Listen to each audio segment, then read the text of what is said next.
ఇప్పుడు మన డైలీ లైఫ్‌లో టెంపుల్స్‌కి మనకు చాలా డిఫరెన్స్ ఏమి ఉండదు. లైక్ ఏదైనా కొంచెం ఇబ్బంది అనిపించినా చలో టెంపుల్‌కెళ్ళిపోదాం అన్నీ సెట్ అయిపోతది అని అనిపిస్తూ ఉంటది ఒక్కోసారి. సో, అట్లా మన సోల్స్‌కి టెంపుల్‌లో ఉన్న డివైన్ ఎనర్జీకి ఎట్లాంటి సంబంధం ఉంటుందంటారు?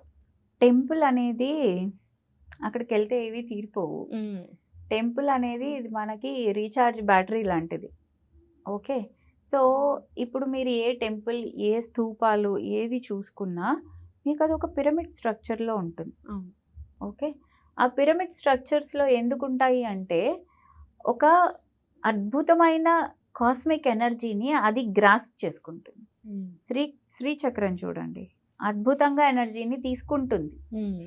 తీసుకుని అది మొత్తం మిగతా పెటల్స్ అన్నిటికీ ఇస్తుంది. అలాగే టెంపుల్స్ కూడా ఎనర్జీని తీసుకుంటాయి.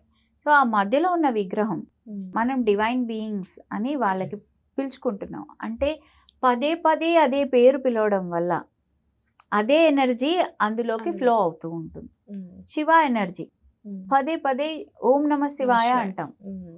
అక్కడికెళ్ళి అదే అంటారు. ఎంతమంది ఎళ్ళినా అదే అంటారు. విభూది పెట్టుకుంటారు. హ్మ్. ఎందుకు? అది పదే పదే అనడం వల్ల అక్కడికి ఎనర్జీ అనేది ఇన్వైట్ అవుతుంది. హ్మ్. అలాగే అలాగా ఇన్వైట్ అయిన ఎనర్జీని అబ్జార్బ్ చేసుకోవడానికి వీలుగా కింద ఫౌండేషన్‌లో చాలా వేస్తారు. హ్మ్.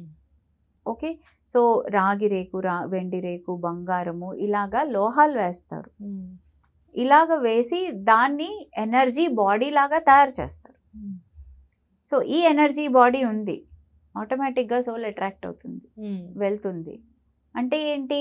ఒక ఒక ఛార్జింగ్ స్టేషన్ ఉంది. కార్‌కి ఛార్జింగ్ స్టేషన్స్ ఎలా ఉంటాయి? బ్యాటరీ అయిపోగానే ఎళ్తుంది. వెళ్ళిపోతుంది. వెళ్ళి ఛార్జ్ చేసుకొని వస్తుంది. ఇది హ్మ్. అంతే. ఇది అంతే. వెళ్తాం, ఛార్జ్ చేసుకుంటాము. హ్మ్. ఇమ్మీడియేట్‌గా రిలీఫ్ వస్తుంది. ఎందుకు? హ్మ్. అక్కడుండే ఎనర్జీ. ఓకే. ఎంతమందొచ్చినా అది పొల్యూట్ అవ్వదు. అవును. ఎందుకంటే అంత ఎనర్జీని అది తీసుకోగలదు. సో, అలాంటి ఎనర్జీ సెంటర్స్ మన పెద్దవాళ్ళు ప్రతి గుడిలోనూ, ప్రతి ఊళ్ళోనూ పెట్టారు. హ్మ్. దీనికి యాంటెనా ధ్వజస్తంభం. హ్మ్. ఓకే. ధ్వజస్తంభం అనే యాంటెనా ద్వారా ఈ energy with the help of that sanctum హ్మ్. గోపురం ద్వారా తీసుకుంటుంది. సో, ఏ టెంపుల్‌ని చూసినా బీ ఇట్ హిందూ, క్రిస్టియన్, ముస్లిం ఏది చూసినా సరే మీకు స్ట్రక్చర్ అదే ఉంటుంది. హ్మ్. పిరమిడ్ స్ట్రక్చరే ఉంటుంది.